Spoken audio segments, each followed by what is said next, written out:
UFC Fight Night Rozenstruik versus Gaziev just ended, so let's review the results of each fight, including the prelims. I'll also review my predictions for each fight, which I make for every single event, and they're based on multiple data science prediction models, data, and fight simulations.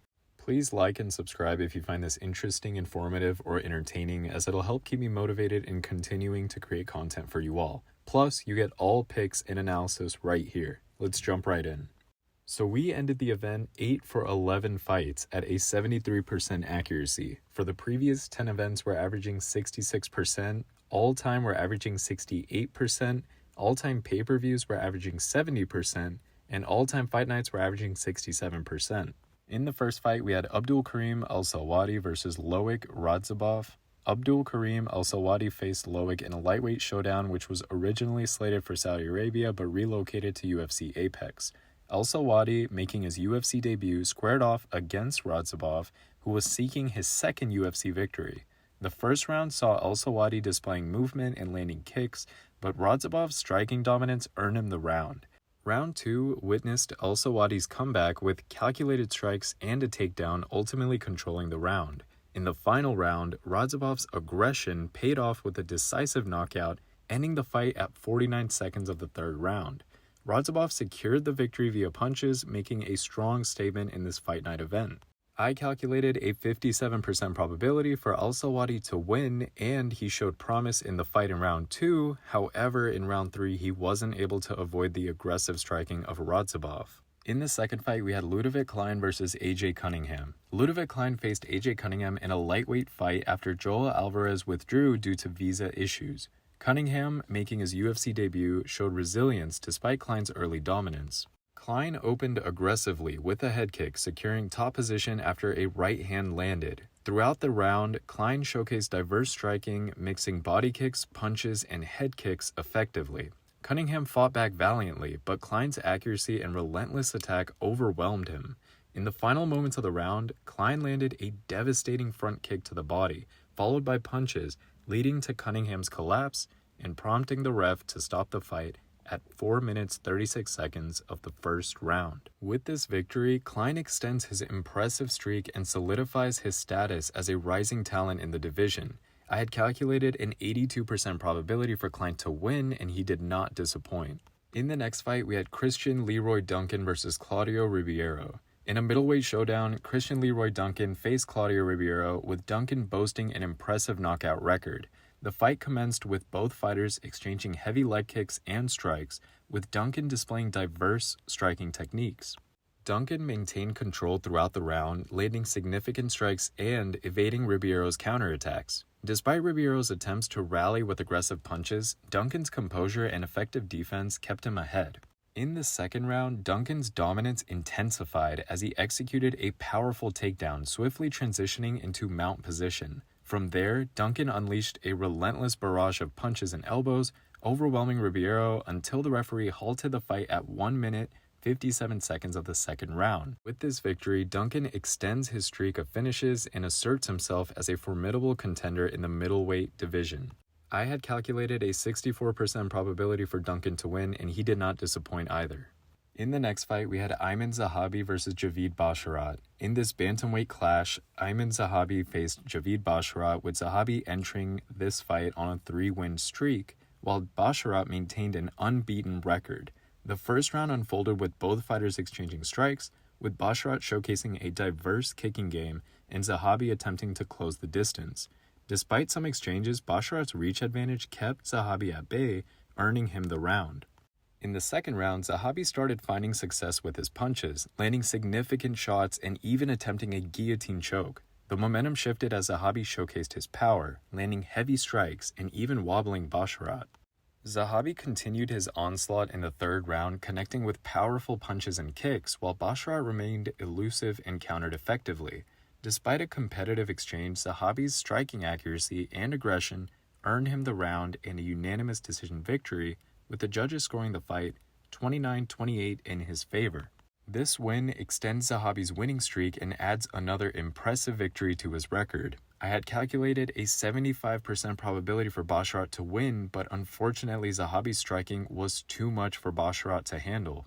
In the next fight, we had Vinicius Oliveira versus Bernardo Sopai. In this bantamweight fight between Oliveira and Bernardo, both were making their UFC debuts, and excitement was expected from fans with these guys' high finish rates. In the first round, Oliveira and Bernardo exchanged strikes, with Bernardo securing a takedown towards the end of the round, transitioning to mount but facing submission attempts from Oliveira. Bernardo continued his dominance in the second round, maintaining top position and landing significant ground and pound. However, Oliveira showcased resilience, reversing the position and delivering effective strikes of his own, ultimately ending the round in a dominant position. In the final round, Oliveira aggressively pursued Bernardo, landing powerful strikes and overwhelming him with relentless offense. In a dramatic finale, Oliveira secured a spectacular knockout victory with a clean flying knee at 4 minutes 41 seconds of the third round, solidifying his place as a potential contender in the bantamweight division. Despite the brutal finish, Bernardo was eventually able to regain consciousness and leave the octagon with assistance after an intense and thrilling battle. I had calculated a 57% chance for Oliveira to win, and with that vicious flying knee, he definitely delivered. In the next fight, we had Eryk Anders versus Jamie Pickett. Both fighters entered the octagon with struggling UFC records. Pickett showcased early success in the first round, stunning Anders with a well-timed right hand and defending takedown attempts. However, Anders demonstrated resilience, attempting submissions and reversing positions. The second round saw Anders imposing his grappling game, securing a takedown and controlling Pickett on the ground, albeit with a warning for strikes to the back of the head. In the final round, Anders continued his dominance with another takedown and ground control, opening up cuts on Pickett's forehead with the ground and pound. Despite Pickett's efforts to stand up and escape, Anders maintained control until the end of the fight. The judges scored the fight unanimously in favor of Eryk Anders, with the official result declaring him the winner by unanimous decision, with scores of 29-27, 29-28, and 29-28, marking a crucial victory for Anders in this UFC journey of his. I gave Anders a 68% probability to win, and he did deliver. In the next fight, we had a great fight. It was Matt Schnell versus Steve Erceg. In this highly anticipated flyweight matchup between Matt Schnell and Steve Erceg, Erceg emerged victorious with a stunning knockout in the second round. Schnell, who was known for his aggressive style, started the fight behind his jab but was unable to deter Erceg's calculated offense.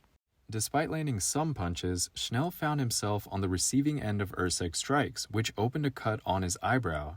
Erceg's precise jabs and powerful combinations began to visibly affect Schnell, marking up his face.